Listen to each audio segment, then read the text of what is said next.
A powerful CEO was seconds away from exposing the biggest corporate fraud in Boston's history when he found a note that made his blood run cold. "We have her." What he did next would cost him everything, or save the only thing that truly mattered.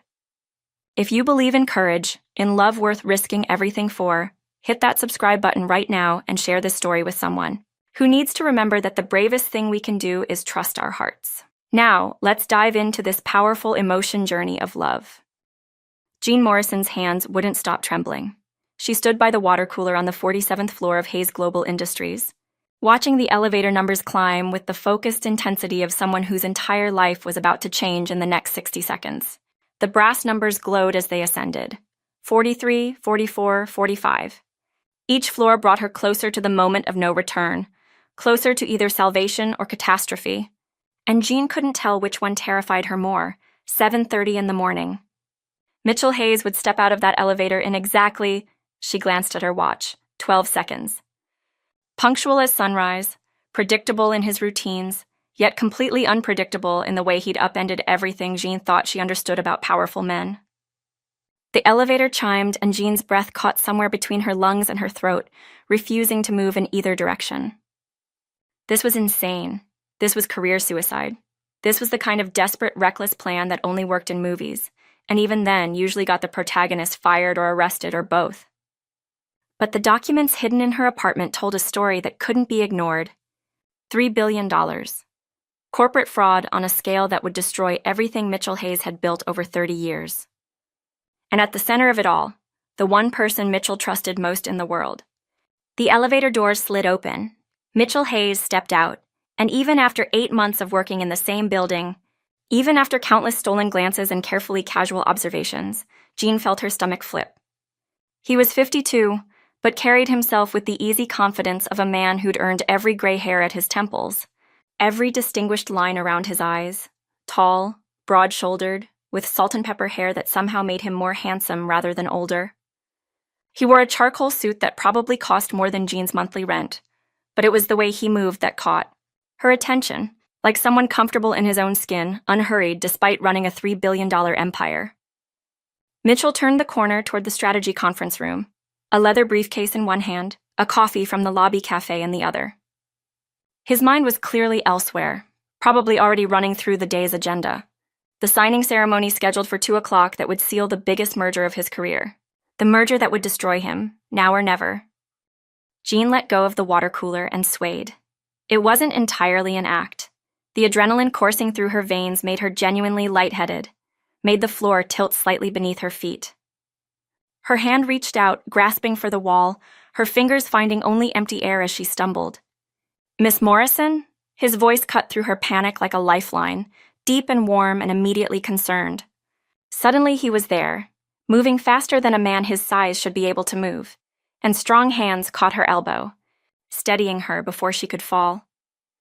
Jean looked up into eyes that were more gray than blue, the color of storm clouds over the Atlantic, and for a moment forgot entirely why she was doing this. Mitchell Hayes held her arm with surprising gentleness, his other hand hovering near her waist, ready to catch her if she fell again. Up close, she could see the flecks of silver in his irises, could smell his cologne, something subtle and expensive, cedar and something else she couldn't identify, could feel the warmth of his hands through the thin fabric of her blouse. "I'm sorry," Jean breathed, and the words came out more genuinely than she'd intended. I felt dizzy for a moment. I think I stood up too fast. Here, let me help you sit down." Mitchell guided her toward a nearby chair with a care that seemed entirely disproportionate for a CEO addressing a junior analyst. His hand remained on her arm, supporting her weight, and Jean noticed the way his brow furrowed with concern, the way his entire attention focused on her like nothing else in the world mattered in that moment.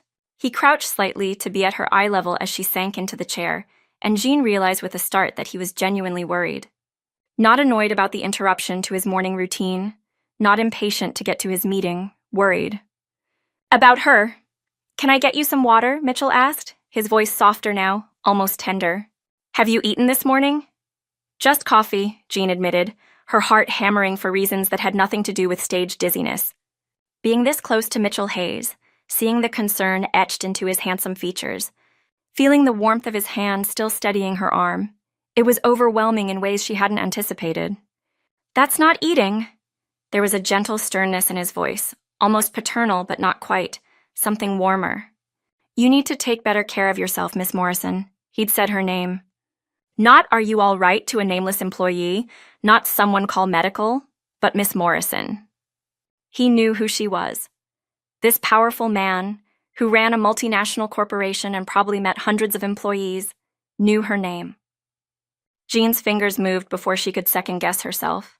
The note, folded small and pressed carefully into her palm for the past 10 minutes, transferred smoothly from her hand to his where he still held her arm. Just a small slip of paper, barely larger than a business card, but containing information that could save everything Mitchell had built.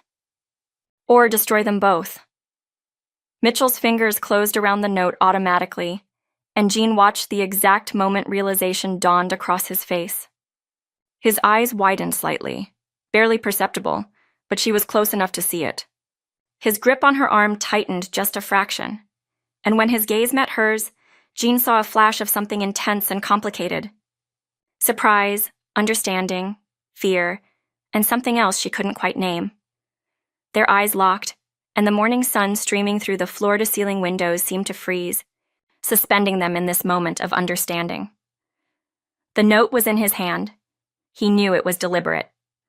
He knew she'd staged this entire encounter, and from the way he was looking at her, like she'd just handed him something infinitely more precious and dangerous than corporate intelligence, he understood exactly what it meant. "I should get to my desk," Jean said softly, her voice steadier now that the worst part was over. The note was delivered. She'd done what she came to do. "Thank you for your kindness, Mr. Hayes." She paused, letting the weight settle on the next words. "As always." Mitchell's jaw tightened almost imperceptibly. As always, she'd been watching, she'd noticed. She'd seen all those small acts of decency he probably thought went unobserved, the way he thanked the cleaning staff by name, the way he'd quietly arranged for extended medical coverage for the entire financial department after learning that several analysts were struggling with healthcare costs, the way he treated every single person in this building with the same respect. Regardless of their position, she'd seen him, really seen him, and the note was her way of saying so. Mitchell helped her to her feet with exquisite care, his hand lingering on her arm longer than strictly necessary. When Jean looked up at him, she found his expression unreadable, concern and confusion, and something that looked almost like longing, all carefully controlled behind professional courtesy. "Take care of yourself, Miss Morrison," he said quietly, his voice carrying an undercurrent that made her pulse race. "Perhaps visit the medical office if you continue feeling unwell." "I will, thank you." Jean walked away with measured steps, feeling his gaze on her back like a physical touch. She didn't dare look back, didn't trust herself not to reveal how much that brief interaction had shaken her. She'd expected to feel relief once the note was delivered, a weight lifted, mission accomplished. Instead, she felt exposed, seen in a way that had nothing to do with the corporate espionage she'd just committed and everything to do with the man still, standing in that hallway, holding a piece of paper that proved she'd been paying attention to him just as much as she suspected. He'd been paying attention to her. Behind her, Mitchell Hayes stood frozen in the executive corridor, his morning coffee forgotten on a nearby table, his briefcase still in his hand, the note burning against his palm like it was on fire. The woman he'd been fighting his feelings for since the moment she'd walked into that quarterly review meeting 8 months ago. Mitchell waited until Jean disappeared around the corner before he moved. Then he strode to his office with purpose, closing and locking the door behind him before anyone could follow. His hands, usually steady even during billion-dollar negotiations, trembled slightly as he unfolded the note. The handwriting was elegant, precise, the careful script of someone who chose their words deliberately. "Mr. Hayes, the Donovan merger is a trap. Shell companies, Meridian Holdings, Pacific Trust Partners, Silverline Acquisitions, all fronts. Asset transfer clause on page 47 transfers 85% control to Donovan 90 days post-signing. Your half-brother Garrett is involved. He's been transferring funds to offshore accounts. I have proof. Bank records, communications, everything. They're planning to force you out and liquidate the company piece by piece. I know you probably won't believe someone you barely know, but I've checked everything 3 times. This is real. Please be careful. Trust no one." J.M. Mitchell read the note 3 times, each word settling into his consciousness like stones dropping into still water, sending ripples through everything he thought he knew. He'd known about Vincent Donovan's scheme for 3 months, had spent 90 days meticulously documenting every false promise, every hidden clause, every shell company. The SEC had been quietly notified. His legal team was ready. Mitchell had planned to expose the entire fraud at today's signing ceremony in front of cameras and investors, making it impossible for Donovan to escape justice. But Garrett, Mitchell's hand clenched around the note, crumpling it slightly. His half-brother, his father's son from an affair that had torn their family apart when Mitchell was 19. Garrett, who'd been 10 years old and innocent of his parents' mistakes. Garrett, whom Mitchell had brought into Hayes Global 5 years ago despite his mother's objections, despite the painful history, because family was supposed to mean something. Garrett, whom he'd mentored, promoted, trusted. Garrett was betraying him. The evidence of Donovan's fraud, Mitchell had already gathered. But Garrett's involvement? That was new intelligence. Intelligence that Gene Morrison, a junior financial analyst who should have had no access to executive-level documents, had somehow uncovered. Mitchell moved to his desk and pulled up Gene's employee file, something he'd done more times than he cared to admit over the past 8 months. The photo showed her in professional attire, her natural curls pulled back elegantly, her dark eyes intelligent and warm. 28 years old, bachelor's degree in finance from Boston University, graduated summa cum laude. Master's in financial forensics from MIT, 3 years at a consulting firm before joining Hayes Global 8 months ago. The resume was impressive, showed a mind capable of the kind of complex financial analysis that had uncovered Donovan's scheme. But it didn't contain high qualifications considerable for hypocritical senior positions. Didn't explain the careful way she moved through the office, always professional but somehow separate, like someone who'd learned to be invisible. Didn't explain why someone with her obvious brilliance would risk everything, her career, her safety, possibly her life, to warn a CEO she had no reason to protect. Except Gene had said, as always. She'd been watching him, had seen something in him worth saving. Mitchell's intercom buzzed, shattering his thoughts. "Mr. Hayes, you have the strategy meeting in 10 minutes, Patricia's voice reminded him gently. "Thank you, Patricia." Mitchell's voice came out rougher than intended. He cleared his throat. "Actually, cancel that meeting, and I need you to do something for me, quietly." "Of course, sir. Pull the security footage from this morning. Executive floor, 7:20 to 7:40. Send it to my private server." A pause. "Is there a security concern?" "Just a precaution." Mitchell smoothed out the crumpled note, reading it again. "And Patricia? Find out Gene Morrison's schedule today. Which floor she's working on, what meetings she has, but be discreet about it." "The financial analyst?" "Yes." Another pause, longer this time. Patricia had been his assistant for 12 years, long enough to hear things he didn't say.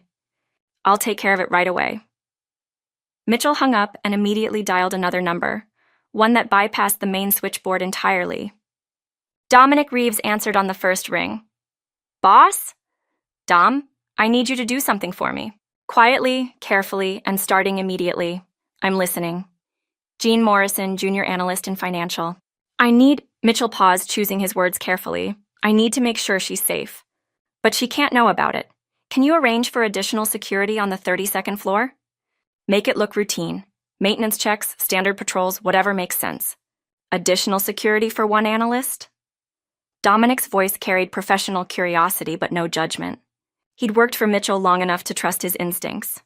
"What's the threat level?" "Unknown, potentially high.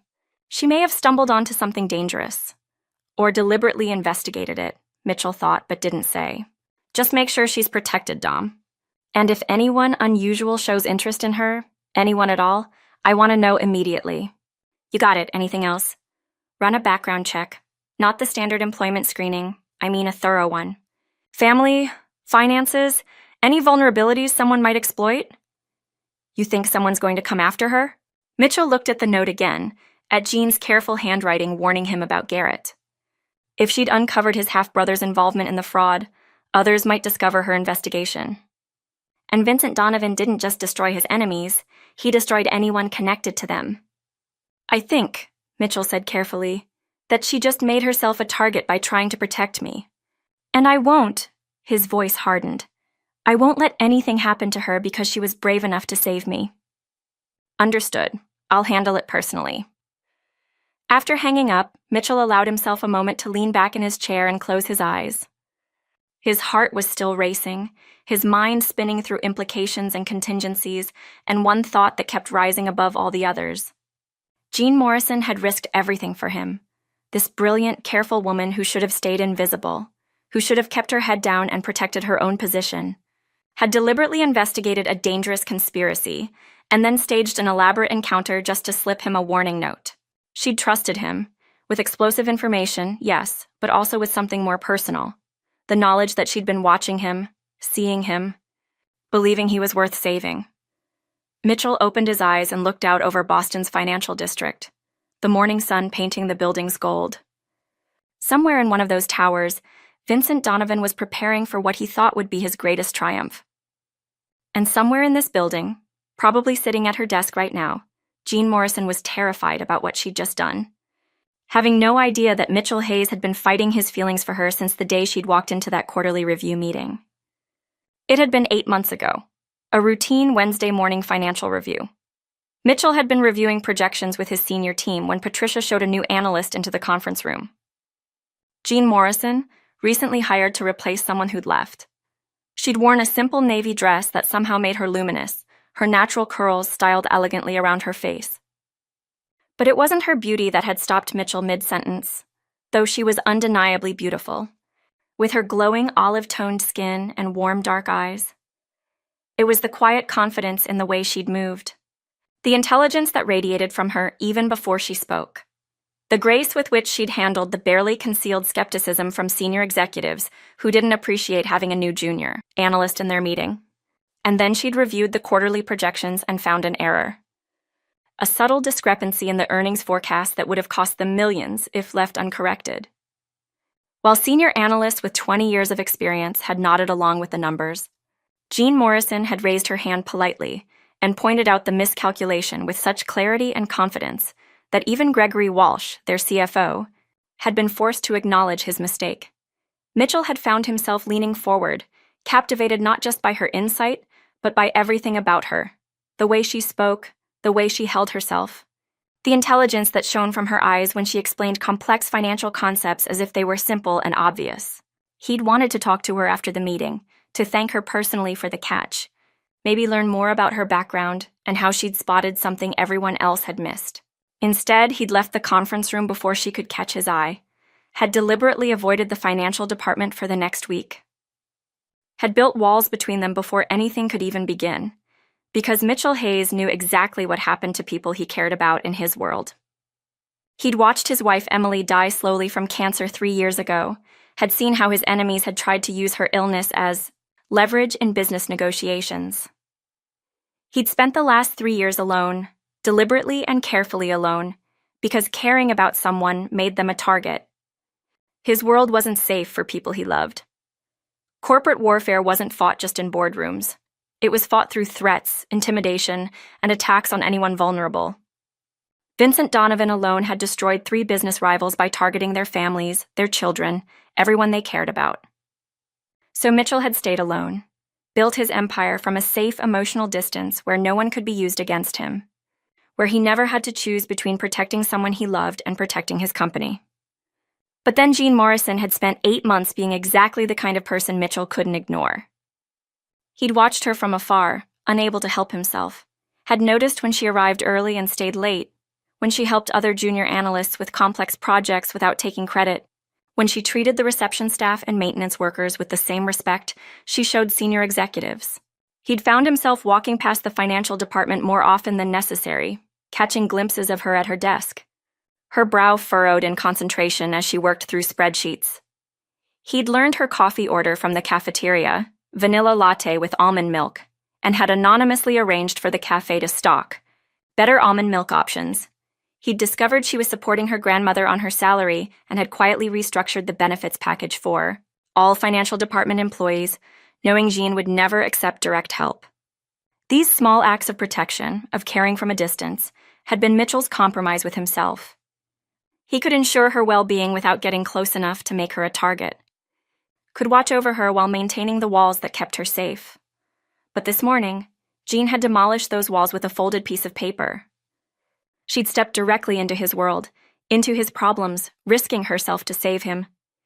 And Mitchell couldn't maintain his distance anymore, couldn't pretend he didn't care. His phone buzzed with a text from Patricia.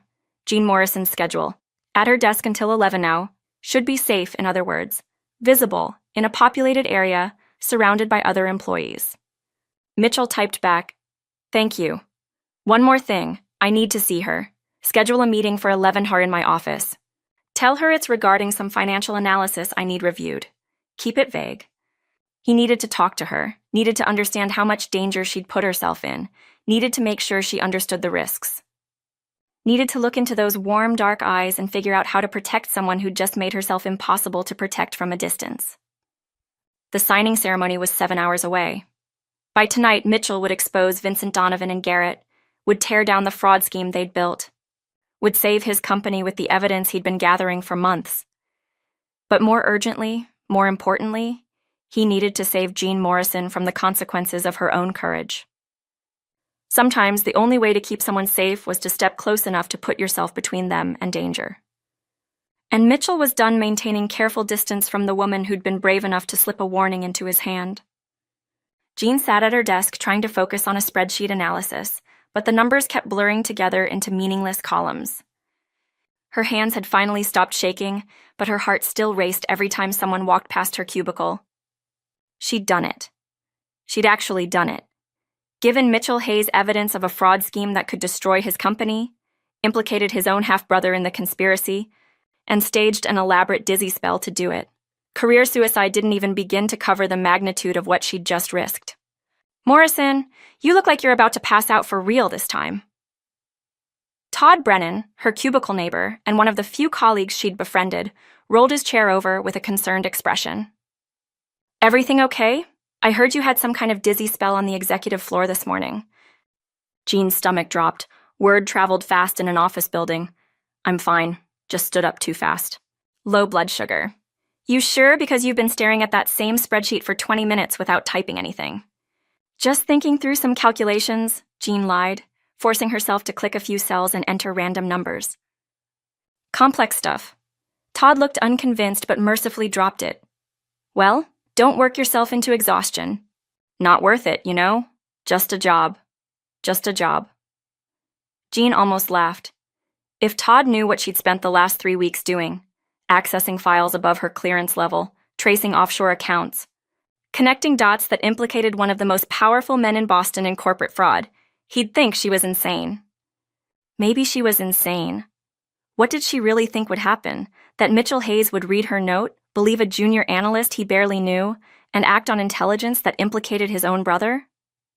Jean's desk phone rang, making her jump. She picked it up with a hand that betrayed her nervousness. "Jean Morrison, Financial?" "Miss Morrison, this is Patricia calling from Mr. Hayes' office." The executive assistant's voice was professionally warm. "Mr. Hayes would like to meet with you at 11 o'clock this morning to discuss some financial analysis. Would that work with your schedule?" Jean's mouth went completely dry. He wanted to see her. "In his office, in less than 2 hours. Yes, of course, 11 o'clock. Should I bring anything specific?" "Just yourself. Top floor, executive suite. Security will clear you through." The line went dead. Jean sat frozen, her heart hammering so hard she could hear it in her ears. He'd read the note. He wanted to talk to her. The question was, did he believe her, or was she about to be fired for accessing confidential files and making wild accusations about his family? The next 2 hours crawled by like years. Jean tried to work, tried to focus on her legitimate projects, but her mind kept spinning through scenarios. Best case, Mitchell had believed her and wanted more details. Worst case, he thought she was delusional or attention-seeking and was about to escort her out of the building himself. Middle ground. He'd read the note, wasn't sure what to believe, and wanted to assess whether she was credible or crazy. At exactly 10:55, Jean stood, smoothed her dress, a simple burgundy sheath that was professional without being frumpy, and headed for the elevator. Her reflection in the brass doors showed a composed young woman with elegant twists framing her face. She looked calm, confident, professional. She felt like she was about to vomit. The executive floor looked different in full morning light, more refined than the standard office floors with artwork that probably cost more than Jean's annual salary. Where decisions worth billions got made, where people like Jean Morrison didn't usually venture unless summoned. Patricia greeted her with a smile that seemed genuine. Miss Morrison, right on time. Come in. His voice, deep and commanding even through the door, made her pulse skip. Jean entered, closing the door behind her with a soft click that sounded unnaturally loud in the quiet office. Mitchell Hayes' office was stunning. Everything Jean had imagined and more. Massive windows overlooking the city, elegant furniture that managed to be both expensive and understated. Shelves lined with business books and industry awards. But Jean barely noticed the decor, because Mitchell himself was standing by those windows, turned to face her, and the expression on his face made her forget how to breathe properly. He looked at her with an intensity that had nothing to do with corporate hierarchy and everything to do with something personal. Something that made the air between them feel charged. His gray eyes were stormy, troubled, and when they met hers, Jean felt the impact like a physical touch. Miss Morrison. Mitchell's voice was rougher than usual, like he'd been arguing with himself. Thank you for coming. Please sit down. Jean perched on the edge of one of the leather chairs facing his desk, her hands clasped tightly in her lap to keep them from trembling. Mitchell didn't sit behind his desk as she'd expected. That would have been the normal power dynamic. CEO behind massive desk, employee in supplicant chair. Instead, he took the chair beside hers, angling it to face her directly. The proximity was both thrilling and terrifying, put them on the same level in a way that felt deliberately chosen. I read your note, Mitchell said quietly, and Jean's heart stopped completely. Every word, multiple times, and, Jean's voice came out barely above a whisper, and you're either brilliant or reckless or both. Mitchell leaned forward, his elbows on his knees, his gaze never leaving hers. The detail in that note, Jean, the specific shell companies, the offshore accounts, the connection to Garrett, that's not information a junior analyst should have access to. How did you find it? He'd called her Jean, not Miss Morrison. The shift to her first name felt intimate, personal, like a wall coming down. I shouldn't have been looking, Jean admitted, meeting his gaze directly despite her fear. I know that, but I was reviewing the Donovan merger projections for a class assignment. I'm taking an advanced financial forensics course at night, and I noticed discrepancies. Small things that didn't add up. Asset valuations that seemed inflated, timing of transfers that seemed suspicious. So you started digging? I couldn't ignore it. The more I looked, the worse it got. Shell companies nested inside shell companies, offshore accounts designed to hide ownership. Transfer clauses buried in legal jargon. Jean's hands moved as she spoke, her passion for the analysis momentarily overwhelming her fear. Mr. Hayes, this isn't just a bad business deal. This is systematic, deliberate fraud designed to steal your company from the inside out. I know. Jean stopped mid-sentence. You know? I've known about Vincent Donovan's plan for 3 months. Mitchell's voice was matter-of-fact, but something flickered in his eyes. Pain, maybe, or anger. I've been documenting everything, building a case with the SEC, preparing to expose the entire scheme at today's signing ceremony. Jean felt the world tilt slightly. You knew? All this time you knew? I knew about Donovan's fraud. What I didn't know? Mitchell's jaw tightened and Jean saw real pain cross his face. What I didn't know was that my half-brother was part of it. That intelligence is new, and it's devastating. The raw honesty in his voice made Jean's chest ache. This wasn't just business to him. Garrett's betrayal had hurt him personally, deeply. I'm sorry, she said softly. I know he's family. I wasn't trying to. Don't apologize for telling me the truth. Mitchell's voice was fierce. Garrett made his choices. You did the right thing warning me, even though you had no obligation to get involved, even though you risked your career to investigate this. He paused, and when he spoke again, his voice had dropped lower, more intense. Jean, do you understand how dangerous this information is? How much risk you took by investigating this? I couldn't just ignore it, Jean said, her voice stronger now. You've been good to this company, good to your employees. I've watched... She stopped, realizing she was about to reveal too much. You've watched me? Mitchell's voice was quiet, but there was something in it that made Jean's skin warm. Observed, Jean corrected quickly, heat rising in her cheeks. Leadership-style observation. For my MBA coursework, the way you interact with people, the scholarship programs you started, the medical coverage improvements. She met his eyes directly. You're a good man, Mr. Hayes. In a world that doesn't have enough of them, I couldn't stand by and watch you be destroyed by people who don't deserve to shake your hand. Mitchell stared at her for a long moment, and something in his expression cracked. The professional mask slipped just slightly, and beneath it, Jean saw raw emotion, gratitude, wonder, and something else that made her pulse race. You've been watching me, he repeated, softer this time, and it wasn't a question. Just observing how you lead, for educational purposes. It was a half-truth, and from the way Mitchell's eyes softened, he knew it. I see. Mitchell stood abruptly and walked to his desk, and for a moment Jean thought she'd said something wrong, revealed too much.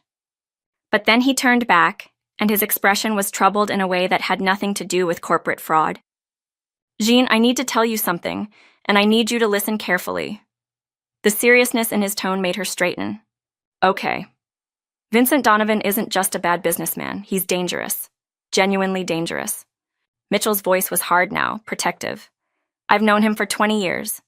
I've watched him destroy people who got in his way. Not just their careers, but their lives. Their families, anyone connected to them. A chill ran down Jean's spine. Are you saying I'm in danger? I'm saying that by investigating this, by giving me that note, you may have put yourself at risk. Mitchell crossed back to her, and the intensity in his gray eyes was almost overwhelming. If Donovan or Garrett discover that someone's been digging into their operation, they'll come after them. And I won't... His voice hardened with absolute conviction. I won't let anything happen to you because you were brave enough to warn me. That seems like an overreaction, Jean tried to say, but her voice was shaky.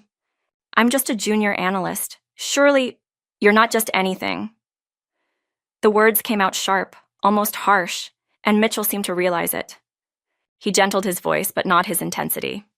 Jean, I've already arranged for additional security. You won't see it. It'll look like routine patrols, standard maintenance checks, but there will be people watching, making sure you're safe. You've already arranged security? When? This morning, about 10 minutes after you handed me that note. Mitchell ran a hand through his salt and pepper hair, a gesture that spoke of frustration and something deeper. I won't take chances with your safety. Jean's heart was racing for entirely new reasons. This powerful man had rearranged his security protocols, had taken steps to protect her, had made her safety a priority within minutes of receiving her warning. Why? The question came out as a whisper. Why do you care so much? I'm nobody. Don't. Mitchell's voice was sharp again. Don't call yourself nobody. You're... He stopped himself, visibly pulling back from whatever he'd been about to say. You're a valued employee who took enormous personal risk to help this company. Of course I'm going to make sure you're protected. But it wasn't that simple. Jean could see it in his eyes, in the way his hands clenched and unclenched at his sides, in the tension in his jaw. This wasn't just professional concern for an employee's welfare. This was personal. Mr. Hayes, Mitchell, he said it firmly. If we're being honest with each other, if you're going to risk your career to warn me about my half-brother's betrayal, you should call me Mitchell.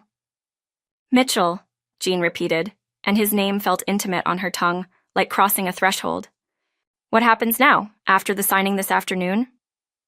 Donovan and Garrett will be exposed. I have 3 months of documentation ready to present to the SEC investigators who will be in attendance. Your intelligence about Garrett's specific accounts makes the case airtight. He won't be able to claim ignorance. And me? Mitchell looked at her for a long moment, and Jean saw a war happening behind his eyes. Professional distance fighting with something personal. Something that made her breath catch. You stay visible today. Don't work late. Don't leave the building alone. The signing ceremony starts at 2. I want you there. At the signing? Why? Because you started this, Mitchell said simply. You uncovered crucial evidence. You risked yourself to warn me. You should see it through. He paused. And because I want you there. I want to look out into that audience and know that someone who believes in me is watching. The vulnerability in that admission made Jean's chest tighten. This wasn't the untouchable CEO anymore. This was a man who'd just learned his half-brother was betraying him, who was about to face down enemies in front of cameras and investors, and who wanted one person present who actually gave a damn about him as a human being rather than a business asset. I'll be there, Jean said softly. Mitchell's expression softened, and he reached out, then caught himself, his hand hovering in the air before dropping back to his side. The aborted gesture spoke volumes, like he'd wanted to touch her, to reach for her, but had stopped himself at the last second. Wear your visitor badge, stay in the back where you're less visible, and Jean... He pulled a business card from his pocket, wrote something on the back, and handed it to her. This is Dominic Reeves, my head of security, his private number. If you feel unsafe at any point today, any point at all, you call him immediately. Don't wait, don't hesitate, promise me. Jean took the card, her fingers brushing his for just a moment. The touch sent electricity through her entire body, I promise. Good. Mitchell stepped back, creating distance between them again, and Jean saw the effort it took him to do it. I'll see you at 2 o'clock. Jean stood, feeling dismissed but also feeling like something fundamental had shifted between them. She walked to the door, then turned back. Mitchell was still watching her, his expression unguarded for just a moment before he schooled it back to professional neutrality. Thank you, Jean said, for believing me, for protecting me, for... She didn't know how to finish that sentence. For being the kind of man worth warning, Mitchell said softly, echoing her earlier words. No one's ever. He trailed off, then seemed to make a decision. No one's ever risked themselves for me before, Jean. Not like this. Not when they had everything to lose and nothing to gain. Their eyes held for a long moment, and Jean felt something shift in her chest. Something warm and terrifying that had nothing to do with professional respect and everything to do with the way Mitchell Hayes was, looking at her like she was precious. I should get back to work, Jean said, her voice barely steady. Be careful, Jean, please. The way he said her name, like a prayer, like a plea, made her heart skip several beats. Jean left his office feeling like the world had tilted on its axis. She'd gone in expecting judgment or dismissal or questions about her methods. Instead, she'd found a man who believed her, who'd already taken steps to protect her, who looked at her like she mattered in ways that went far beyond corporate hierarchy. And for the first time, Jean realized that her feelings about Mitchell Hayes had shifted from admiration to something more complicated, more dangerous. Because that look in his eyes, that almost touch, that raw, please be careful, those weren't the actions of a CEO concerned about an employee. Those were the actions of a man who cared, and Jean was beginning to realize that she cared too. The hours between the meeting and the signing ceremony moved with agonizing slowness. Security personnel seemed to be doing rounds more frequently, always with a casual glance in her direction. Mitchell Hayes was keeping her safe quietly and carefully. Jean also found herself watching the clock, counting down the minutes until 2 o'clock. Part of her was terrified about what would happen at the ceremony. Would Mitchell's plan work?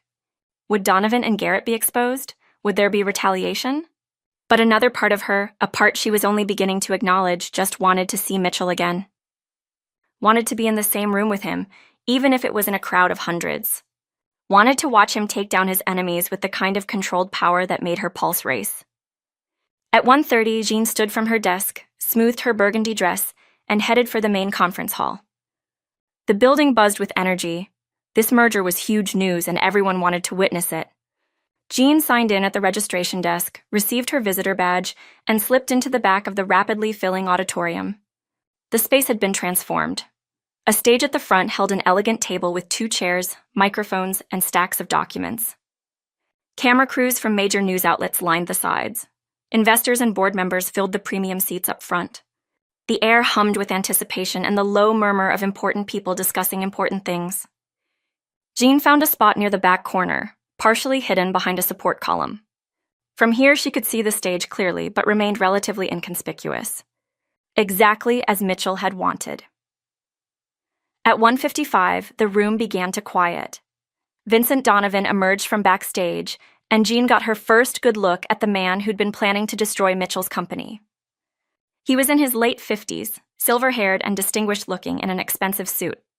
Everything about him projected old money and trustworthiness, the perfect disguise for a corporate predator. Then Garrett Hayes appeared, and Jean's stomach clenched. He looked so much like Mitchell. Same height, same build, same gray eyes. But where Mitchell's features were warm and lived in, Garrett's were sharp and calculating.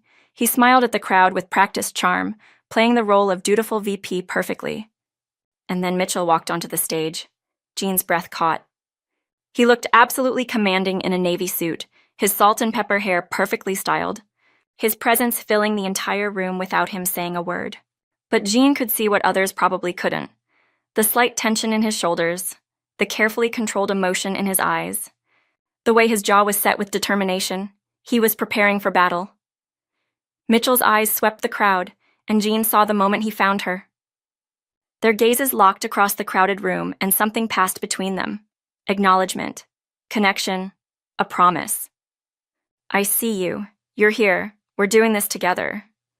Jean nodded slightly, and Mitchell's expression softened for just a heartbeat before he turned his attention back to the ceremony.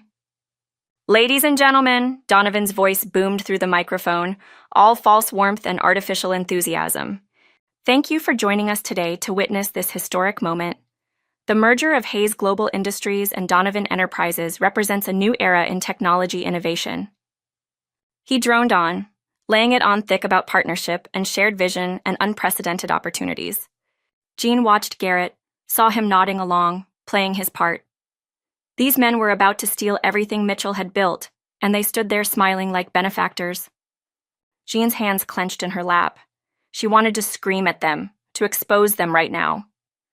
But Mitchell had a plan. She had to trust him. And now I'd like to invite Mitchell Hayes to say a few words before we sign. Mitchell stood, approached the microphone, and the room fell completely silent. Even the camera crews seemed to hold their breath. Thank you all for being here, Mitchell began, his voice calm and measured. This merger has been months in the making. Careful negotiations, detailed contracts, extensive due diligence. Vincent and Garrett have worked tirelessly to bring this deal together. He paused, and Jean saw something flicker across his face. Before we proceed with the signing, I have a few documents I'd like everyone to review. For transparency, Mitchell reached for a leather folder on the table, opened it, and froze, his face go completely white. His hand stilled on the folder, his entire body going rigid. Then his head snapped up, his eyes searching the crowd frantically. Looking for her. But Jean wasn't where she'd been standing, because 30 seconds earlier, while everyone's attention had been focused on the stage, two men in security uniforms had appeared on either side of her. One had gripped her arm, the other had pressed something small and hard against her ribs. Don't scream, one of them had whispered. Don't make a sound. Walk with us nice and quiet, or you lose your life. Understand? Jean had understood. Understood that these weren't real security guards. Understood that Garrett or Donovan must have discovered her involvement. Understood that she was in very, very real danger. They'd walked her out a side exit while Mitchell was speaking, while every eye was on the stage, while no one was watching the back corner where a petite analyst in a burgundy dress disappeared. Now, as Mitchell stood frozen on that stage, Jean was being marched down a service corridor toward the parking garage, a gun pressed against her side. Her heart hammering with fear and one desperate thought: Mitchell will find me. He promised to protect me. He'll find me. Right now, Mitchell Hayes is staring down the barrel of an impossible choice. The woman he loves, the life he built, everything hanging in the balance. If your heart is pounding and you need to know what happens next, buy me a coffee because your support keeps these stories coming. And also hit the subscribe button so you don't miss how this ends. See you in the second episode coming very, very soon. Thank you.